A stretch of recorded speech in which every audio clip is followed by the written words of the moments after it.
Halo teman-teman, apa kabar? Mudah-mudahan baik. Kita akan melanjutkan bacaan kita dengan tulisan yang berjudul 32 setengah babak. Kali ini kayaknya banyak yang relate juga nih. Soalnya saya banyak dengar, banyak baca sebuah riset yang mengatakan bahwa generasi kita adalah generasi yang paling banyak cemas tentang uang. Karena harga kebutuhan lebih cepat naiknya daripada gaji atau penghasilan. Baik teman-teman, seperti biasa kita akan dibantu oleh screen reader atau pembaca layar untuk membacakan tulisannya buat kita. Oke, siap. 32, setengah babak. Bab 3, cicilan dan ekspektasi.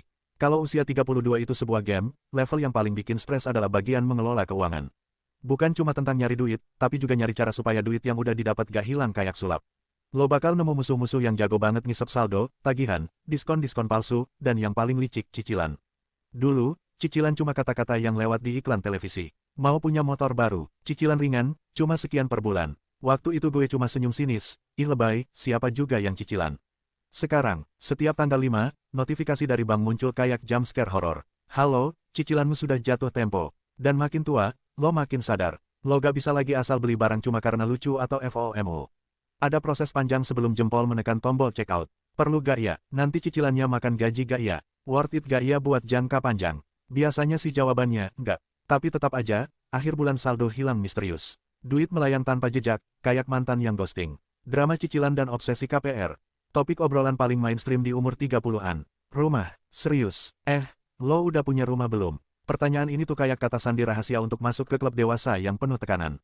Gue, masih setia ngekos. Kadang ada yang nyinyir. Lo kan udah mapan. Masa masih ngekos? Gue cuma bisa nyengir, dalam hati. Bro, mapan versi lo tuh apa? Punya rumah tapi tiap bulan jantung berdebar baca tagihan. No, thanks. Gue pernah nyoba hitung-hitungan KPR. Cicilan hanya 10 juta per bulan, kata brosur. Oke, mari kita simulasikan, dengan gaji segini, potong pajak, potong cicilan, potong kebutuhan harian, artinya. Gue bakal makan mie instan rebus tanpa bumbu, minum air galon tetangga, dan hidup kayak karakter utama film survival. Dan itu, selama 20 tahun. Kadang gue mikir, kenapa sih punya rumah dianggap puncak kesuksesan? Ada temen gue yang justru pilih traveling keliling dunia. Dia tidur di hostel, naik bus antar kota di Eropa, dan tiap bulan update foto di Instagram.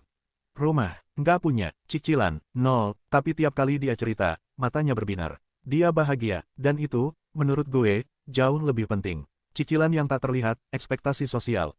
Selain cicilan bank, ada cicilan yang lebih berat. Yang bunganya gak tertulis, tapi beban mentalnya luar biasa, ekspektasi sosial.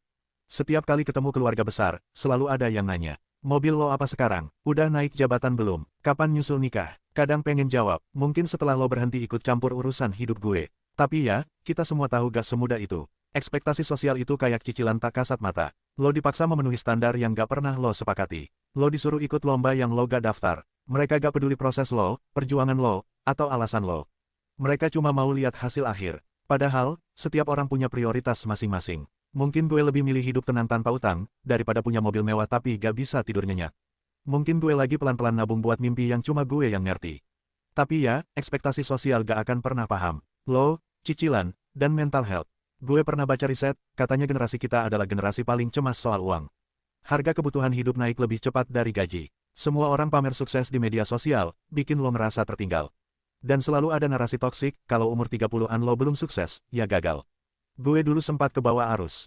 Nge-push diri gila-gilaan, kerja kayak robot, tidur seadanya, hidup buat ngejar sesuatu yang gue sendiri gak yakin sebenarnya mau.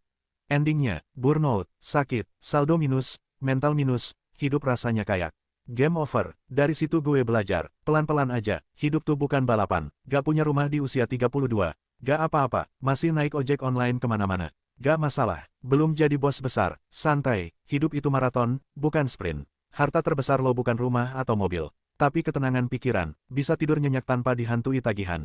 Bangun pagi dengan semangat, bukan cemas. Penutup, cicilan boleh ada, tapi hati jangan berat. Di akhir hari, gue duduk di kosan kecil gue. Meja kerja berantakan, laptop yang udah mulai lemot, gelas kopi bekas tadi sore, kertas-kertas penuh coretan ide yang kadang keren, kadang kringe. Gue belum punya rumah, belum punya mobil, karir juga belum bisa dibilang wah. Tapi gue punya satu hal yang bikin gue bertahan, mimpi. Mimpi untuk hidup dengan cara gue sendiri. Mimpi untuk bahagia tanpa harus pusing memenuhi ekspektasi orang. Mimpi untuk menikmati setiap langkah, tanpa harus merasa tertinggal. Dan malam itu, sambil gue klik tombol bayar cicilan, gue senyum sendiri. Ya udah, pelan-pelan aja, cicilan lunas, hidup lanjut. Besok masih banyak yang bisa dikejar. Tapi hari ini, cukup, gue matiin laptop, rebahan, dan tutup mata. Karena kadang, hal paling mahal di usia 32 bukan properti atau investasi. Tapi tidur nyenyak tanpa beban di kepala. Seperti itulah teman-teman, bagaimana menurut kalian? Mudah-mudahan cukup menghibur.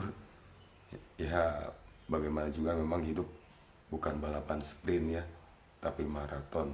Baik teman-teman, mungkin itu aja. Terima kasih udah nonton. Sampai jumpa lagi di bab berikutnya. Thanks.